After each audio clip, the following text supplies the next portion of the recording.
So చెప్పండి, మీ character చూస్తే చాలా కామ్గా సెటిల్డ్గా నడుస్తుంది మీ క్యారెక్టర్. సో ఎలా ఉండబోతుంది, మమ్మల్ని ఎట్లా ఎగ్జైట్ చేయబోతున్నారు? ఫస్ట్ ఆఫ్ ఆల్ ఈ క్యారెక్టర్ అస్సలు ఎక్సైటింగ్ కాదు. చాలా కామ్, కంపోజ్డ్ అండ్ అందరు అమ్మాయిలకి బేసికలీ హోమ్లీ అమ్మాయిలకి కనెక్ట్ అయిన క్యారెక్టర్, అంటే మేజర్ ఆడవాళ్ళకి కనెక్ట్ అయిన క్యారెక్టర్ ఇది. అండ్ ఐ ఫీల్ దీంట్లో ఒక అంటే మా హీరో గారితో కలిసిన తర్వాత మార్పు రావడానికి మొదలవుతాయి. She's coming out of that thinking process that అరే ఇది చేయకూడదు, అది చేయాలి, అలా చేస్తే అలా అవుతుంది, ఇలా చేస్తే అలా అవుతుంది.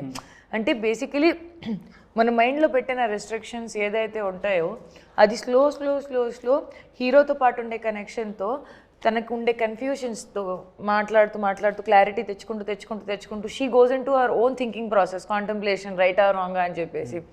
బట్ ఒక టర్న్ వస్తుంది వేర్ షీ రియలైజెస్ దట్ నిజంగా ప్రేమే ఇంపార్టెంట్, మిగతా అన్ని విషయాలు అటు ఇటు ఎంత పోయినా కూడా end of the day love is important to always be there.